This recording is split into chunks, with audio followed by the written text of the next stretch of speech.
In every neighborhood, there are stories that ripple through time, leaving behind scars that can never fully heal. Some of those stories are whispered about for years, passed from one generation to the next as cautionary tales. But then there are events that are so shocking, so brutal, that they carve themselves permanently into the memory of every person who witnesses them. This is one of those stories. A murder that did not happen in the shadows, but in plain view, captured by unflinching cameras, and leaving an entire community stunned into silence. The victim in this case was a woman named Karen Holloway. Karen was 42 years old, a mother of three, and known in her neighborhood as someone who was kind, hardworking, and dependable. She worked at a local library, often organizing community programs for children and seniors. Neighbors remembered her as the type of person who would bring groceries to the elderly, help mow a lawn for someone ill, or babysit without ever expecting anything in return. On the surface, Karen's life was ordinary and peaceful, but ordinary lives can hold extraordinary secrets. And as this story unfolded, detectives discovered truths that shook everyone who thought they knew her. It was a Saturday afternoon when everything changed. At around 2:15 p.m., Karen left her home to run errands. The weather was warm, and the neighborhood was buzzing with activity. Parents were out walking with their children. A group of teenagers lounged near a park bench, and the sounds of dogs barking echoed in the distance. It was the sort of setting where violence seemed unimaginable. But the unimaginable was about to happen, and cameras placed on nearby businesses would capture every chilling second. The first camera, mounted on the roof of a small pharmacy, showed Karen walking along the sidewalk with a shopping bag.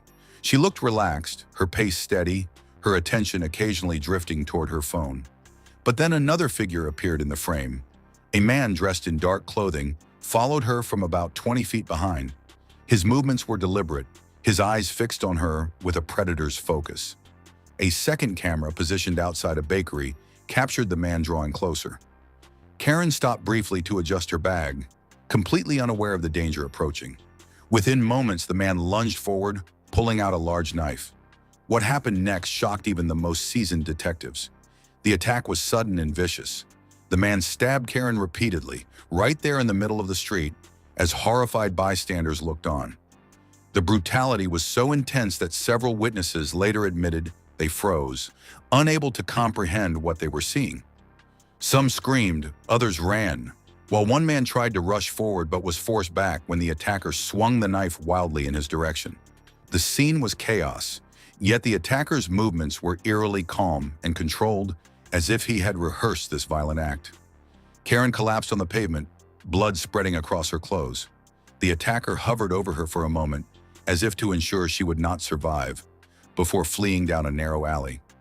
A third camera, mounted on a liquor store, caught him sprinting away. He never looked back. Paramedics were called immediately, but by the time they arrived, Karen's injuries were too severe. She was pronounced dead at the scene. For the community that had known her as a neighbor, a friend, and a mother, the sight of her lifeless body lying on the sidewalk was too much to bear. Shock rippled through the crowd.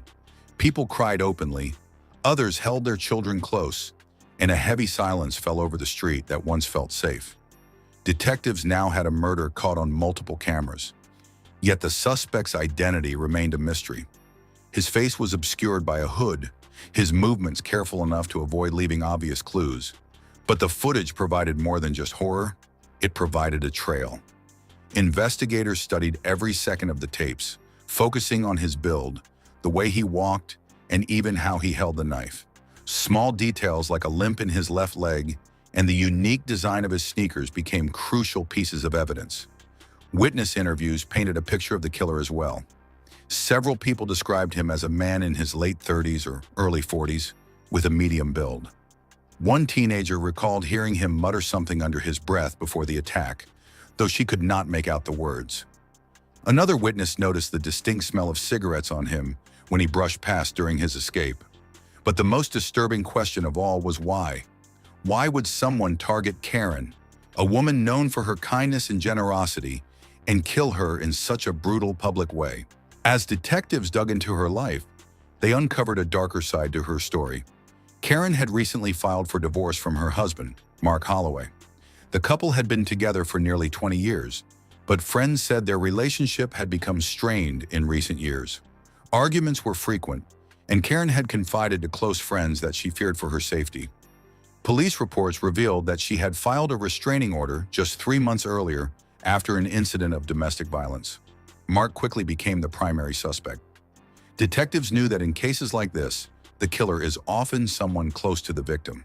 The public nature of the attack, however, complicated things. Would a husband risk everything by killing his wife in broad daylight, surrounded by witnesses and cameras? Or was there someone else in Karen's life who wanted her gone? The answer came when investigators reviewed footage from cameras several blocks away. One camera captured a dark sedan parked near the alley where the attacker escaped. Moments after the stabbing, the man in the hoodie could be seen getting into the car, which then sped off. Detectives traced the vehicle to a man named Brian Coulter, a longtime friend of Mark Holloway. Brian was quickly brought in for questioning. At first, he denied any involvement, but when confronted with the video evidence of his car, his story changed. He admitted to driving the vehicle but claimed he had no idea what was about to happen. He said Mark had asked him for a favor, telling him to wait near the alley while someone else carried out the attack. According to Brian, he was just the getaway driver. This revelation shifted the focus back to Mark. Detectives now believed he had orchestrated the murder of his wife by enlisting Brian and another accomplice to carry it out. But proving this in court would require more than suspicion. They needed hard evidence. Forensic teams processed the knife found in a nearby dumpster, which still had traces of blood on it. DNA testing confirmed the blood belonged to Karen, but on the handle they found partial prints that matched Brian Coulter. This tied him directly to the crime. Under pressure, Brian eventually confessed to his role, but he claimed the actual attacker was another man, a hired killer named Jason Miles, whom Mark had allegedly paid to end Karen's life.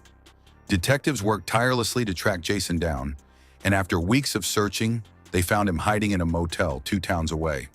His shoes matched the ones seen in the CCTV footage, and when compared to the suspect's limp, investigators learned Jason had an old injury from a construction accident. With mounting evidence, Jason was arrested and charged with first-degree murder. During interrogations, Jason admitted that Mark had approached him with an offer of money to kill Karen. The motive was chilling. Mark feared losing custody of his children and a significant portion of his assets in the divorce. To him, eliminating Karen seemed easier than facing financial loss. In the end, both Jason and Brian were convicted, and Mark was charged as the mastermind behind the murder. The courtroom was packed during the trial, with members of the community sitting in stunned silence as the horrifying details came to light. The man who was supposed to protect and love Karen had instead plotted her death, turning a quiet neighborhood into the stage for a brutal crime. For those who lived there, the images of that day remain unforgettable. The sight of Karen's final moments, captured on cold, unfeeling cameras, is a reminder of how quickly life can be taken and how betrayal can cut deeper than any weapon. This case is more than just a crime story. It is a tragedy about trust broken, love twisted into hatred, and a community forever haunted by what it witnessed. For the Holloway children, their lives will never be the same, carrying the heavy truth that their mother's life was stolen not by a stranger, but by the people closest to her. The brutal murder stunned the neighborhood, but it also left behind a warning. Violence can erupt anywhere, even in places we believe are safe. Sometimes the most dangerous threats are not hidden in shadows, but standing right beside us, waiting for the moment to strike.